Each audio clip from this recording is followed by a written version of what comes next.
Hello and welcome to the channel again, guys. This is Shaurya Basti. So if you are in final year of college and not getting placed, this video is for you.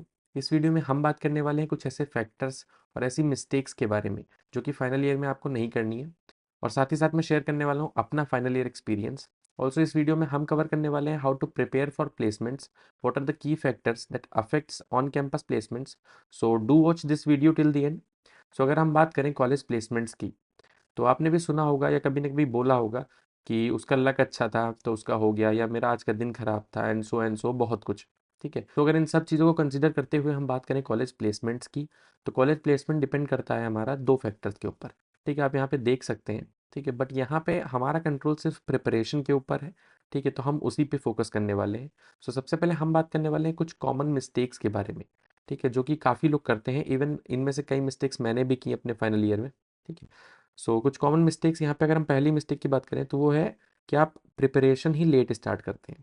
For example, अगर company कोई आने वाली है, ठीक है, हमें पता है कि कॉलेज में हमारी ये कंपनियाँ आती हैं, या कई सर्विस बेस्ड कंपनीज या प्रोडक्ट बेस्ड कंपनीज आती हैं, तो हम क्या करते हैं, हम वेट करते हैं कंपनी लिस्टिंग का, या हम वेट करते हैं कंपनी की जो ड्राइव होती है उसकी डेट्स का। ठीक है, तो आप उसके लिए मत जाएं, क्योंकि आप projects, DSA and aptitude, even ये सारी चीज़ें इंक्लूडिंग आपका रेज्यूमे, ये सब चीज़ें आप प्रिपेयर नहीं कर सकते एक वीक में या कुछ सर्टेन डेज में।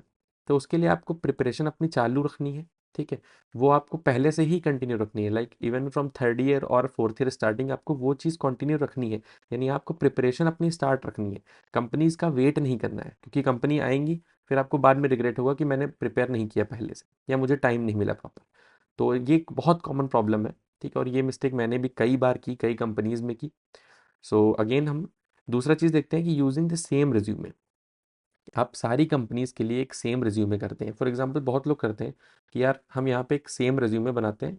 एक हमने रिज्यूमे बनाया, ठीक है, उसका हमने एटीएस स्कोर जो है वो मैक्सिमाइज कर लिया, लेट सपोज 90 प्लस कर लिया। ठीक है, फिर क्या करते हैं, वो रिज्यूमे हम अपना ऑप्टिमल रिज्यूमे मानते हैं कि ये हमारा बेस्ट रिज्यूमे है, हम इसको हर जगह यूज़ करने वाले हैं।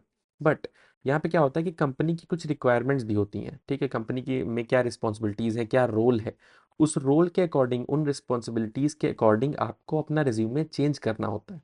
तो टाइम के साथ साथ, यानी कंपनी टू कंपनी, आपको रिज्यूमे में कुछ सर्टेन चेंजेस करने होते हैं। फॉर एग्जांपल अगर मैं बात करूं, ठीक है, मैं कहीं भी इंटर्नशिप में अप्लाई कर रहा हूँ, जो कि इंटर्नशिप है हमारी टीए के लिए। ठीक है, टीचिंग असिस्टेंट।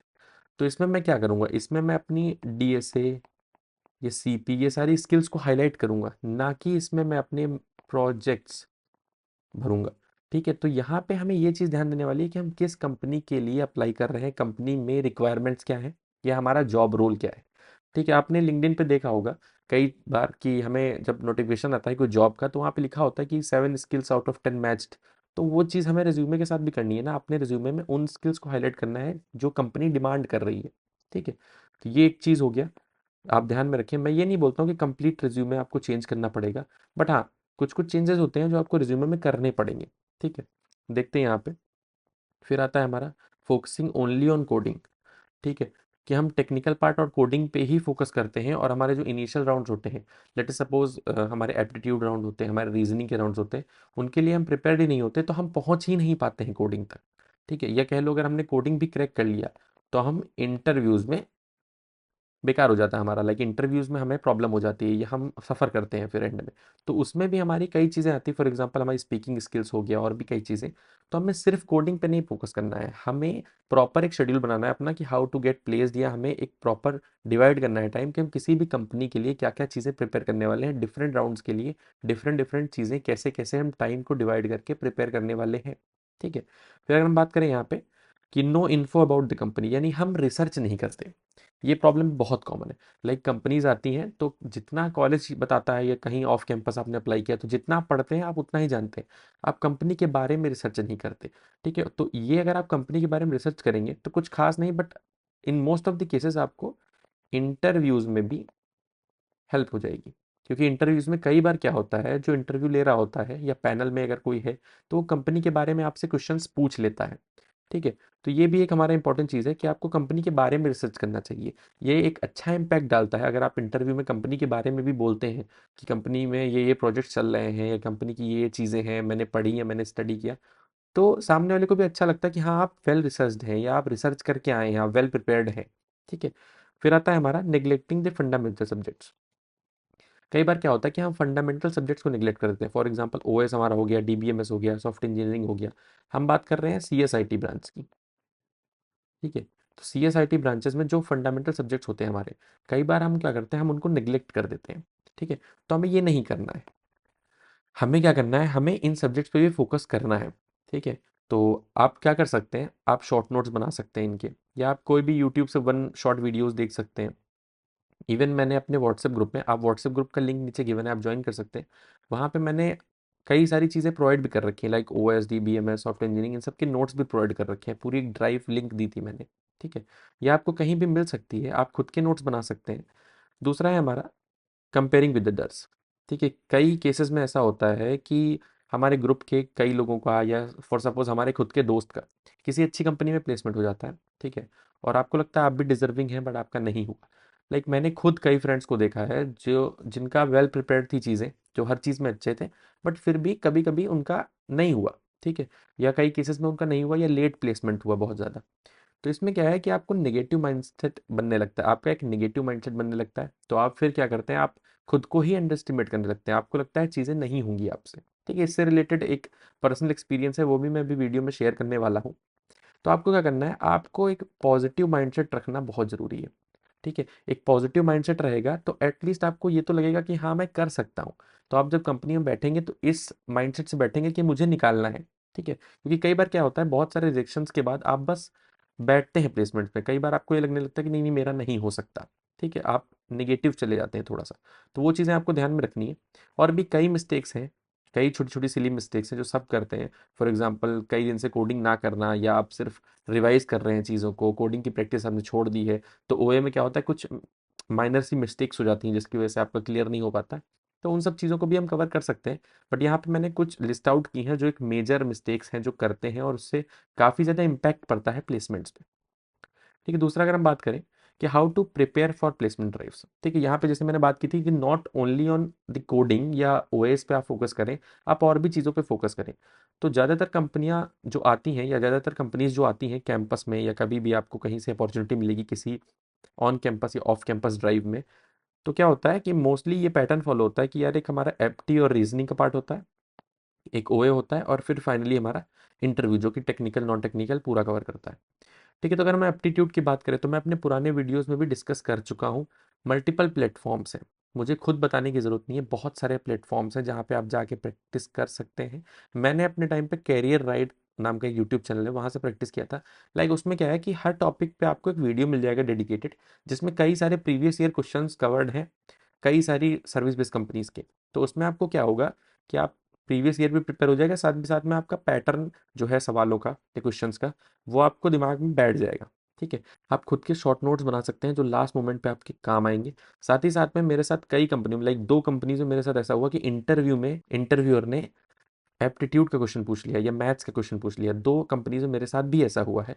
तो ये इंटरव्यू में कभी कभी बहुत रेयर केसेस में भी पूछा जा सकता है, ठीक है। फिर हम बात करते हैं यहाँ पे ओए और कोडिंग की, ठीक है। तो ऑनलाइन असेसमेंट या हमारा कोडिंग की अगर हम बात करें तो इसमें डीएसए हो गया, हमारा स्टैंडर्ड प्रॉब्लम्स, एडवांस प्रॉब्लम्स, और डीएसए के कोर कॉन्सेप्ट्स, ठीक है। ये बहुत ज़रूरी है क्योंकि अगर डीएसए के कोर कॉन्सेप्ट्स का कोई क्वेश्चन आपसे पूछ लिया, या फॉर एग्जांपल एक स्टैंडर्ड प्रॉब्लम पूछ ली और आप वो नहीं बता पाए, तो ये शो नहीं करता कि आप प्रॉब्लम नहीं सॉल्व कर पाए, ये चीज़ शो करने लगेगा कि आपको डीएसए नहीं आती, कि आपके कॉन्सेप्ट्स जो हैं वो वीक है, ठीक है। तो आपको उन चीज़ों पे फोकस करना है, ठीक है। तो ये एक पार्ट है हमारा प्लेसमेंट का। कंप्लीट प्लेसमेंट के लिए सिर्फ यही नहीं चाहिए होता, और भी चीज़ें हैं, ठीक है। फिर आता है हमारा सबसे मेन चीज़, ठीक है। अगर आप इंटरव्यू तक पहुंचते हैं, ठीक, ये मेरा पर्सनल एक्सपीरियंस है कि अगर आप इंटरव्यू तक पहुंचते हैं किसी भी कंपनी में, लाइक बहुत लोग होंगे ऐसे, मेरे भी कई फ्रेंड्स थे, मैं खुद कई इंटरव्यू से रिजेक्ट हुआ हूँ।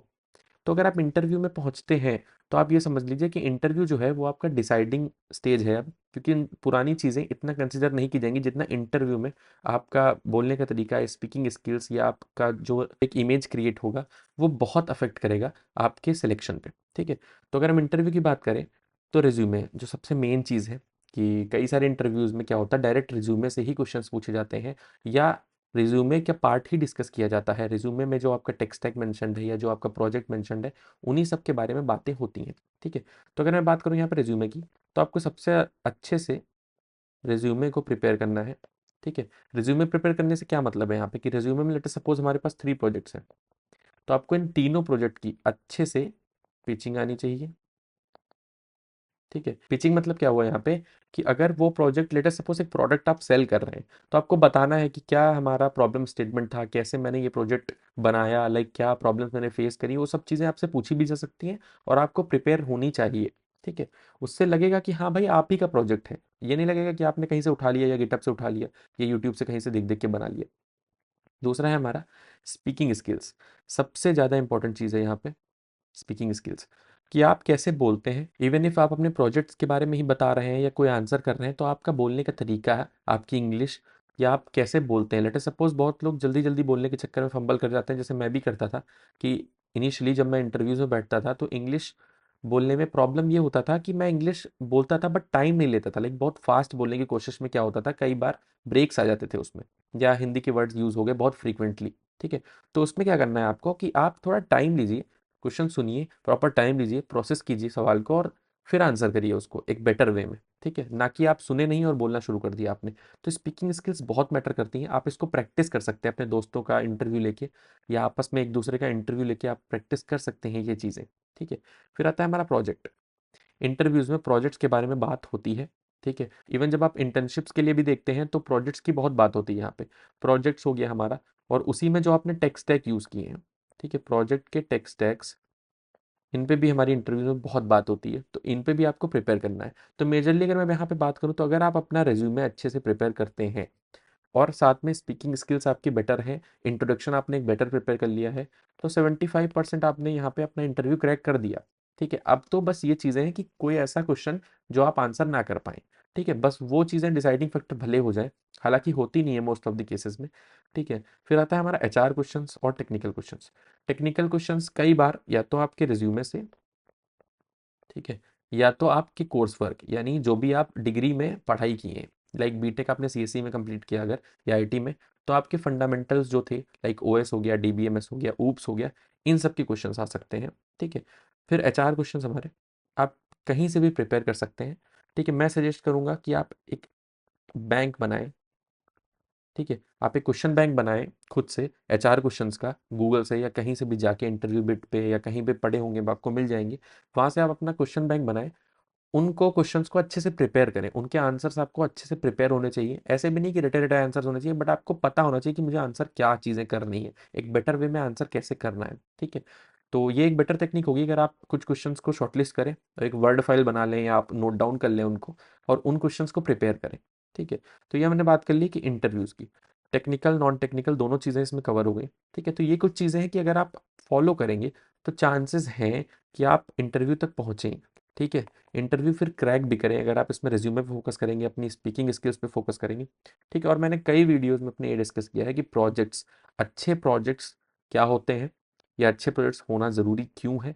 मैं अपनी पुरानी वीडियो में भी डिस्कस किया हूँ कि अच्छे प्रोजेक्ट्स होना ज़रूरी क्यों है, आप देख सकते हैं, उसका लिंक भी आपको नीचे डिस्क्रिप्शन बॉक्स में मिल जाएगा। ठीक है, फिर मैं बात करता हूँ आगे कि ऑन कैंपस आपको इतनी अपॉर्चुनिटीज़ नहीं मिल रही हैं। ठीक है, कई लोगों का ये चीज़ डाउट होता है कि भैया मेरे कॉलेज में तो इतनी कंपनीज़ नहीं आ रही हैं, तो कई बार ये प्रॉब्लम फेस होता है कि आपके कैंपस में कंपनीज़ नहीं आ रही हैं, इवन हायरिंग चल रही है, ऑफ कैंपस आपको अपॉर्चुनिटीज़ दिख रही हैं, बट कैंपस से आपको नहीं मिल रही हैं। तो आपको क्या करना है, आप ऑफ कैंपस के लिए भी जा सकते हैं। ठीक है, अगर आपको ऑन कैंपस प्लेसमेंट मिल जाती है, ठीक है, तो एक बैकअप प्लान आप रख सकते हैं उसको, कि भाई एक छोटी मोटी प्लेसमेंट मिल गई या कोई भी सर्विस बेस में आपको प्लेसमेंट मिल गई। ठीक है, फिर आप ऑफ कैंपस के लिए ट्राई कर सकते हैं, और ऑफ कैंपस के लिए तो सबको ट्राई करना चाहिए। ये सिर्फ जो ऑफ कैंपस वाला पॉइंट है, ये पॉइंट सिर्फ उनके लिए नहीं है जिनके कैंपस में ड्राइव्स नहीं हो रही हैं या कैंपस में हमारे कंपनीज नहीं आ रही हैं। ये जो चीज़ है ये सबको फॉलो करनी चाहिए, एक बैकअप प्लान अपने पास होना चाहिए, तब भी आप ये चीज़ फॉलो कर सकते हैं। जरूरी नहीं है एक ऑफर मिल जाए और आप शांत बैठ जाए। ठीक है, आप मल्टीपल ऑफर्स के लिए ट्राई कर सकते हैं। ठीक है, बहुत लोग मल्टीपल ऑफर्स ऑफ कैंपस में क्रैक करते हैं। तो आपको क्या करना है कि ऑफ कैंपस की अगर हम बात करें, तो आप ट्राई कर सकते हैं ऑनलाइन ग्रुप्स ज्वाइन करना। ऑनलाइन ग्रुप्स मतलब टेलीग्राम पे आपको कई ऑनलाइन ग्रुप्स मिल जाएंगे जहाँ पे ऑन कैंपस रिक्रूटमेंट ड्राइव्स की इन्फॉर्मेशन आती है। इवन फेसबुक पे आपको कनेक्ट मिल जाएंगे ऐसे कई ग्रुप्स, कई पेजेस। ठीक है, व्हाट्सएप पे कई सारे पेजेस, कई ग्रुप्स आपको मिल जाएंगे जहाँ पे ऑफ कैंपस अपॉर्चुनिटीज़ की, इवन इंटर्नशिप्स की इन्फॉर्मेशन आती रहती है। ठीक है, साथ ही साथ में ये एक मेरा पर्सनल एडवाइस है कि आप प्रोएक्टिव रहें लिंक्डइन पे।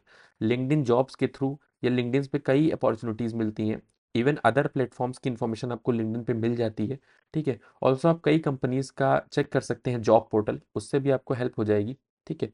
तो आपको लिंक्डइन पे बहुत ज़्यादा एक्टिव रहना है, आपको चीज़ें देखनी है, ठीक है, आपको लोगों को फॉलो करना है, ठीक है, अच्छे कनेक्शंस बनाने हैं, उससे कई ज़्यादा हेल्प होगी, आप लोगों से कनेक्ट करेंगे, ठीक है, आप उनसे रेफरल्स भी ले सकते हैं, इवन आप उनसे इन्फॉर्मेशन निकाल सकते हैं कंपनी के बारे में, आप जान सकते हैं कि कब हायरिंग हो रही है, कब हायरिंग नहीं हो रही है, ठीक है। साथ ही साथ में अगर काफ़ी ऐसा फेज़ है कि आपको नहीं मिल रहा या आपको जॉब क्रैक करनी है, आप अपनी पहली इंटर्नशिप की तरफ भी मूव नहीं कर पा रहे, तो आपको सबसे पहले ट्राई करना है कि आपके टेक स्टैक में, यानी आपकी किसी एक टेक स्टैक में अगर एक्सपर्टीज़ है, ठीक है, और आपने उस पे प्रोजेक्ट्स बना रखे हैं, तो आपको ट्राई करना है कि आप अपनी एक पहली इंटर्नशिप क्रैक करें, ठीक है। आप एक पहली इंटर्नशिप क्रैक करेंगे, ठीक है, फिर उसमें क्या होगा, प्रोजेक्ट्स और टेक स्टैक जो आपने पहले से कर रखे हैं, उनके बेसिस पे अगर आप कोई भी इंटर्नशिप क्रैक करते हैं, तो प्लस पॉइंट ये है कि आपको अपने टेक स्टैक में काम करने का मौका मिल रहा है, ठीक है। फॉर एग्जांपल आप रिएक्ट पे काम करते हैं, आपने प्रोजेक्ट्स बनाए अच्छे-अच्छे, आपको कोई रिएक्ट की इंटर्नशिप ढूँढनी है, ठीक है। अगर आपको वो मिल गई कोई भी कंपनी में, तो उससे ये फ़ायदा हो जाएगा कि आपको अपने टेक स्टैक पे ही काम करने का मौका मिल रहा है, आपको रियल वर्ल्ड प्रोजेक्ट्स पे काम करने का मौका मिल रहा है, ठीक है। साथ ही साथ आप ट्राई करें कि आपकी इंटर्नशिप जो मिले आपको, ठीक है, पहली इंटर्नशिप अगर आपको कम भी मिल रही है, इवन अनपेड भी है, तो आपको कर लेनी चाहिए फॉर एक्सपीरियंस, उसके बाद आप स्विच करें। आप और इंटर्नशिप्स के बारे में देखें और आप ट्राई करें कि आपको पीपीओ मिले, ठीक है, किसी कंपनी से, क्योंकि अगर ये कंडीशन वो है कि जब आपका बहुत बुरा हाल है, इवन कैंपस से प्लेसमेंट्स नहीं हो रही हैं, ऑफ कैंपस अपॉर्चुनिटीज़ में रिप्लाई नहीं आ रहा आपको, तो आप इंटर्नशिप्स की तरफ भी जा सकते हैं, ठीक है, आप इंटर्नशिप के थ्रू पीपीओ ग्रैब कर सकते हैं। तो देयर आर मैनी वेज, आपको एक रास्ता पकड़ के भागना है बस, ठीक है, उस पे चलना है, तो मेहनत करनी है बस कि आप इंटर्नशिप में फिर अच्छा परफॉर्म करें और फिर पीपीओ ग्रैब कर लें। ओके, सो अगर मैं बात करूं अपने एक्सपीरियंस की, तो इवन 50 प्लस रिजेक्शंस के बाद इनिशियली मुझे पहली ऑफ कैंपस इंटर्नशिप मिली थी, ठीक है, जो कि थर्ड ईयर में मिली थी, और फिर 10 प्लस ऑन कैंपस रिजेक्शंस के बाद मुझे ऑन कैंपस ऑफर मिला। सो पॉजिटिव माइंडसेट रखना काफ़ी ज़्यादा इंपॉर्टेंट है। ऑल्सो अगर मैं एक एक्सपीरियंस बताऊं, ठीक है, एक बेंगलोर बेस्ड आईटी कंपनी थी, ठीक है, तो उसमें एक प्रॉब्लम आया कोडिंग राउंड में जो कि एलसीएस पे बेस्ड था। एलसीएस मतलब लॉन्गेस्ट कॉमन सबसीक्वेंस, आप सबने सुना होगा, काफ़ी फेमस प्रॉब्लम है ये। तो इस पे बेस्ड एक क्वेश्चन आया, ठीक है, और 15 मिनट्स बचे थे और मैं नहीं कर पाया, रीज़न कि मुझे लगा नहीं कि मेरे से कोड होगा ये 15 मिनट्स के अंदर, ठीक है।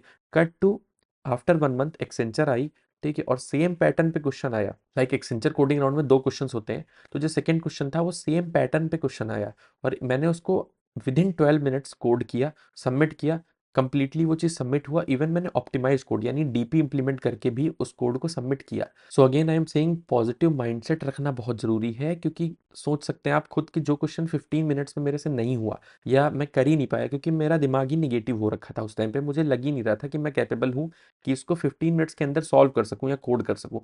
वो क्वेश्चन मैंने विदिन 12 मिनट सबमिट किया है, जब मेरा एक पॉजिटिव माइंडसेट था या जब मैं सॉल्व करने के माइंडसेट से उसको टैकल कर रहा था।